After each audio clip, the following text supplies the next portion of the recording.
dalam sejarah Islam mereka yasa perkara yang tidak benar inilah yang telah mewujudkan perpecahan sepanjang sejarah. Kita ada mazhab Syiah, hasil daripada cerita tentang krisis politik Ali dan Osman, sehingga hari ini kita warisi. Sebab itu Nabi SAW bagi amaran perkara yang paling bahaya kita reka ialah hadis-hadis Nabi yang bukan diucapkan oleh Nabi tapi kita kata. Sebab itu Nabi amaran yang paling bahaya sekali mereka yang ada ataupun mengada-ngadakan yang ada dalam media sosial ini, kadang-kadang kita forward dan seumpamanya ialah hadis-hadis palsu.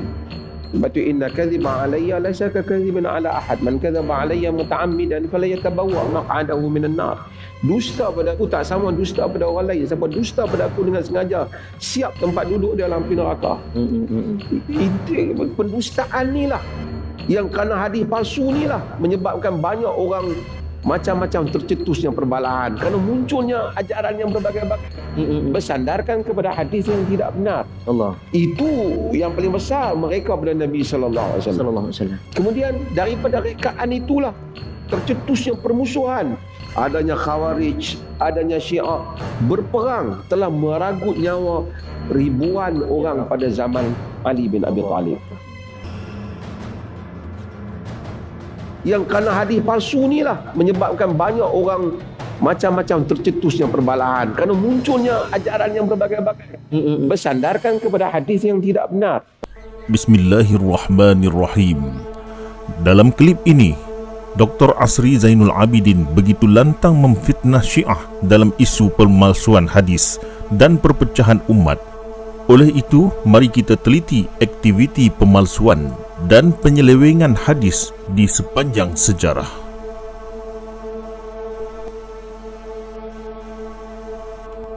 Pembakaran hadis-hadis yang dilakukan oleh Abu Bakar. Sebelum pergi kepada kes pemalsuan hadis, Dr. Asri perlu menyorot kembali kes pembakaran hadis-hadis Nabi oleh Abu Bakar dalam kitab Tazkiratul Huffaz karangan Imam Az-Zahabi, jilid pertama, penerbit Darul Kutub Al-Almiyah, Beirut, muka surat 5, pengarang menulis, qalat Aisyah jama'a abil hadith an Rasulillah sallallahu alaihi wa alihi wasallam wa kanat 500 hadith فبات ليلته يتقلب كثيرا قالت فغمني. Telah berkata Aisyah, ayahku mengumpulkan beberapa hadis Nabi SAW yang berjumlah 500 hadis. Pada waktu malam dia terlalu gelisah. Aisyah berkata, aku bimbang tentang ini. Faqultu atataqallab li syakwa aw li syai' balaghaka. Falamma asbah qal ay bunayyatu halummil ahadith allati 'indak faji'tuhu biha fada'a binar faharraqaha. Lalu aku pun bertanya, adakah engkau ingin mengadu atau menerima sebarang berita buruk? Pada waktu pagi ayahku memanggilku dan berkata, wahai anak perempuanku, bawakanlah hadis-hadis yang ada padamu. Aku pun membawanya. Kemudian Abu Bakar meminta api dan membakarnya. Kisah seperti ini terlalu panjang untuk dimuatkan dalam video ini. Patutkah Dr. Asri menyalahkan pemalsuan hadis semata-mata tanpa memperdulikan kes pembasmian hadis yang dilakukan oleh Abu Bakar? Larangan penulisan hadis oleh Umar Al-Khattab. Dalam Al-Kitabul Musannaf Al-Ahadith Wal-Athar, jilid kelima, penerbit Darul Taj, cetakan pertama tahun 1989, muka surat 313, Nabi SAW bersabda, uktub fawallazi nafsi biadihi ma yakhruju minhu illa haq. Tulislah, demi jiwaku pada Tuhan, tidak keluar daripada mulutnya, iaitu mulut Nabi sendiri, illa haq, melainkan kebenaran. Namun sebaliknya, Umar Al-Khattab melarang penulisan hadis-hadis Nabi. Dalam kitab Tazkiratul Huffaz, seperti cetakan sebelum ini, muka surat 7, diriwayatkan Ad-Darawardi an Muhammad bin Amru an Abi Salamah an Abi Hurairah wa qultu lahu Ad-Darawardi meriwayatkan daripada Muhammad bin Amru, daripada Abi Salamah, daripada Abu Hurairah. Aku bertanya kepadanya, akunta tuhaddithu fi zamani Umar hakaza? Faqala law kuntu uhaddithu fi zamani Umar misla ma uhaddithukum la darabani bimikhfaqatih. Apakah engkau menceritakan hadis di zaman Umar seperti demikian? Abu Hurairah menjawab, sekiranya aku menceritakan hadis di zaman Umar seperti aku ceritakan kepada kamu, nescaya Umar memukulku dengan pengadun telur. Akhirnya, di zaman Umar bin Abdul Aziz, barulah usaha mengumpulkan hadis giat dilakukan.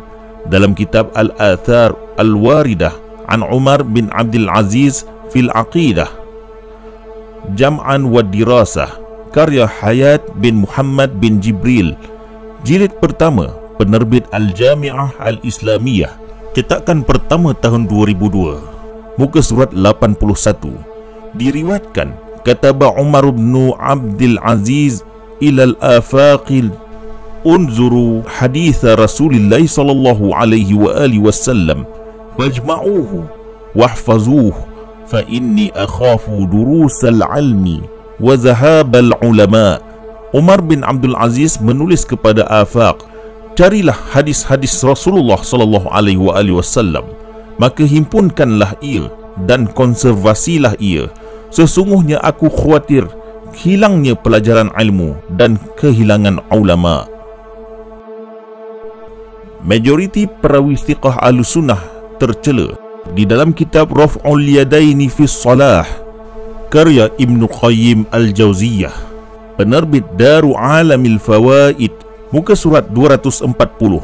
Pengarang menulis, walau kana kullu rajulin da'afahu rajulun suqita hadithuhu la zahabat ammah al-ahadith as-sahihah min aidina.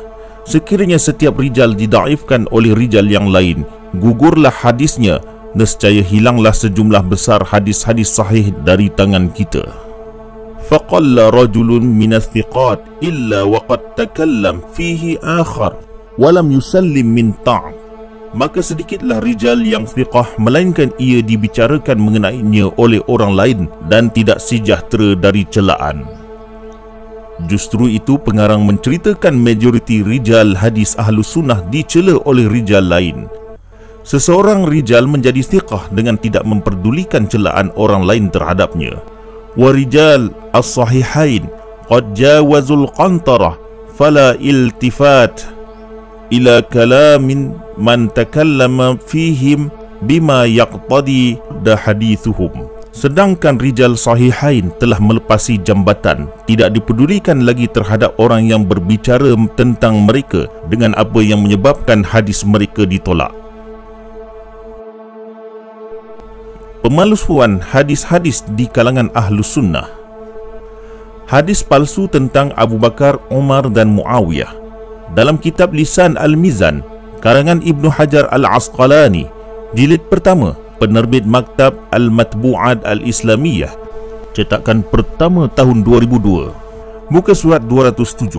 Pengarang menulis, kam wada'a ar-rafidatu fi fadli ahli al-bait wa aradahum jahlatu ahli sunnah bi fadaili Muawiyata bal wa bi fadaili syaikhain. Berapa banyak golongan Rafidah memalsukan hadis tentang fadilat Ahlul Bait, dan orang jahil dari kalangan Ahlussunnah memalsukan hadis tentang fadilat Muawiyah. Bahkan mereka memalsukan fadilat Abu Bakar dan Umar. Ibnu Hajar Al-Asqalani kelihatan berat sebelah dengan menyatakan pemalsuan hadis di kalangan Ahlussunnah adalah golongan jahil. Akan tetapi pengarang langsung pukul rata terhadap golongan Syiah tanpa menyatakan sama ada mereka itu golongan ghulat, jahil atau pelampau. Sedangkan ulama Syiah juga menolak hadis palsu dan banyak kitab ilmu rijal yang dikarang. Penyelewengan hadis yang dilakukan oleh Ibnu Taimiyah. Hadis burung adalah salah satu fadilat Ali bin Abi Talib. Dalam kitab Minhajul Sunnah karangan Ibnu Taimiyah, tahqiq Dr. Rashad Salim, jilid ke-7, cetakan tahun 1986, muka surat 371.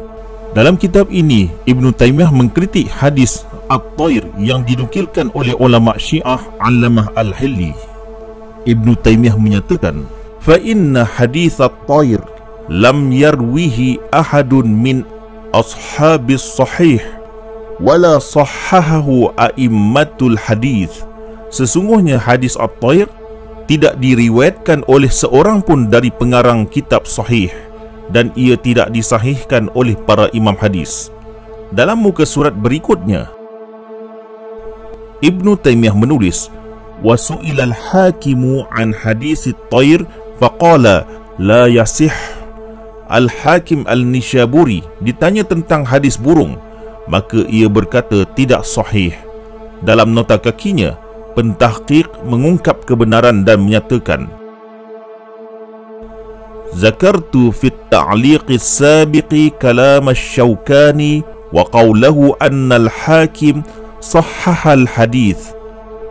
Aku telah menyebutkan dalam komen sebelum ini kalam daripada Al-Syaukani dan katanya Al-Hakim An-Nishaburi telah mensahihkan hadis ini. Wal haditsu fil mustadraki lil Hakim an Anasin, dan hadis tersebut dalam kitab Al-Mustadrak susunan Al-Hakim An-Nishaburi diriwayatkan daripada Anas. Thumma qala al-Hakimu hadha hadithun sahihun ala syarti syaikhain wa lam yukhrijah. Kemudian berkata Al-Hakim, hadis ini sahih atas syarat Imam Bukhari dan Imam Muslim, namun kedua-dua mereka tidak pernah mengeluarkannya. وَقَدْ رَوَاهُ عَنْ أَنَسٍ جَمَاعَةٌ مِنْ أَصْحَابِهِ زِيَادَةً عَلَى 30 نَفْسًا ثُمَّ صَحَّتِ الرِّوَايَةُ عَنْ عَلِيٍّ وَأَبِي سَعِيدٍ الْخُدْرِي وَسَفِينَةٍ. Seramai 30 orang daripada sahabat-sahabatnya meriwayatkan hadis tersebut daripada Anas. Kemudian beliau mensahihkan riwayat itu daripada Ali, Abi Sa'id Al-Khudri dan Safinah. Hakikatnya pentahqiq kitab ini, Dr. Rashad Salim mengungkap pembohongan Ibn Taymiyah. Penyelewengan ulama Wahabi. Saleh Ibn Fauzan merupakan seorang ulama Wahabi yang terkenal.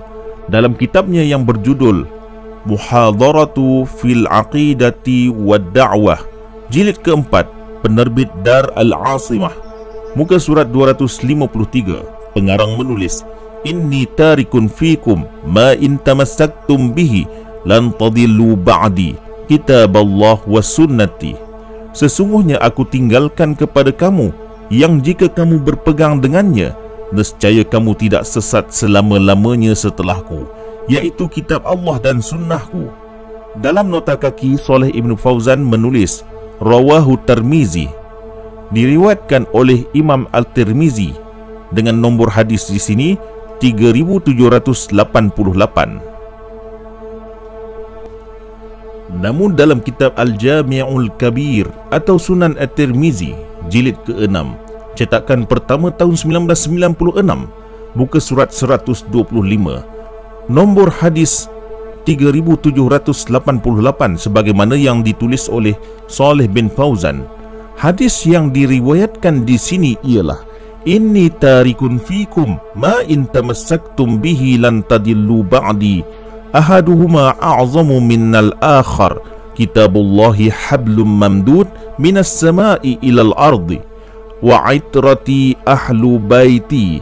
Sesungguhnya aku tinggalkan kepada kamu yang kamu berpegang dengannya tidak sesat selama-lamanya sepeninggalanku. Pertama dari keduanya lebih besar dari yang lain, kitab Allah yang talinya berpanjangan dari langit ke bumi, dan aitrahku ahlul bait, bukannya kitab Allah dan sunnahku sebagaimana yang ditulis oleh Saleh bin Fauzan. Penyelewengan pentahqiq kitab. Dalam kitab Tarikhul Islam wal Wafayat Al-Masyahir wal A'lam, karya Imam Zahabi, tahqiq Dr. Umar Abdus Salam Tadmuri, penerbit Darul Kitab Al-Arabi, Beirut, cetakan kedua tahun 1990. Kitabul Maghazi, muka surat 709, pengarang menukilkan riwayat, "Inni qad taraktu fikum ma in i'tasamtum bihi lan tadillu abada kitaballahi wa sunnata nabiyyih. Sesungguhnya aku telah tinggalkan kepada kamu, sekiranya kamu berpegang dengannya tidak akan sesat selama-lamanya, kitab Allah dan sunnah nabinya. Dalam nota kaki, pentahqiq menulis akhrajahul Bukhari fi kitabil fitan. Hadis ini dikeluarkan oleh Imam Al-Bukhari di dalam kitab Al-Fitan, wa Muslim fi kitabil iman. Imam Muslim bin Hajjaj mengeluarkan hadis ini dalam kitab Al-Iman. Namun hadis ini dengan ungkapan kitab Allah dan sunnahku tidak wujud dalam kitab Sahih Al-Bukhari dan Sahih Muslim. Dalam kitab Sahih Al-Bukhari, penerbit Darul Ibn Kathir, cetakan pertama tahun 2002, muka surat 1751, hadis tersebut terlalu pendek dan tidak ada ungkapan inni qad taraktu fikum ma in i'tasamtum bihi lan tadillu abada kitaballahi wa sunnata nabiyyih. Yang menjadi persamaan antara kedua-dua kitab ini ialah ungkapan sabda Nabi, wala tarji'u ba'di kuffaran yadribu ba'dukum riqaba ba'din. Hal yang sama juga berlaku dalam kitab Sahih Muslim. Tidak ditemukan ungkapan kitab Allah dan sunnahku. Pentahqiq kitab ini juga tidak jujur, kerana hadis yang dikeluarkan oleh Imam Zahabi diriwayatkan daripada Ibnu Abbas, sedangkan dalam Sahih Al-Bukhari hadis ini diriwayatkan daripada ayah Waqid. Nama orang yang hidup setelah Imam Al-Bukhari dalam kitab sahihnya. Dalam kitab Sahih Al-Bukhari seperti cetakan sebelum ini, muka surat 27, diriwayatkan Muhammad bin Yusuf Al-Firabri wa haddatsana Muhammad bin Ismail Al-Bukhari. Muhammad bin Yusuf Al-Firabri meriwayatkan hadis daripada Muhammad bin Ismail Al-Bukhari, iaitu Imam Bukhari sendiri. Al-Firabri adalah anak murid dan Imam Al-Bukhari adalah guru. Kenapa nama anak murid Imam Bukhari ada dalam kitab Sahih Bukhari?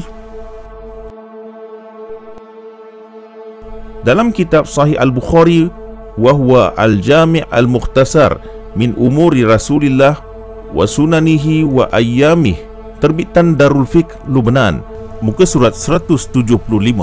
Walaupun pengarang asal kitab ini ialah Imam Muhammad bin Ismail Al-Bukhari, namun di sini terdapat nama Al-Hafiz Abu Zar Al-Harawi. Padahal Abu Zar Al-Harawi wafat pada tahun 434 Hijrah. Selain itu terdapat nama Al-Yunini yang wafat pada tahun 701 Hijrah. Sedangkan Imam Al-Bukhari wafat pada tahun 256 Hijrah. Justru itu kitab Sahih Al-Bukhari tidak lagi asli dari pengarang asalnya, kerana terdapat nama-nama orang yang hidup setelah Imam Bukhari. Kesimpulannya, dakwaan pemalsuan hadis dilakukan oleh Syiah sehingga menyebabkan perpecahan sebagaimana dalam ceramah Dr. Asri Zainul Abidin adalah keterlaluan, kerana penyelewengan hadis banyak terjadi di kalangan ahlu sunnah sendiri sejak dari zaman dahulu hingga sekarang.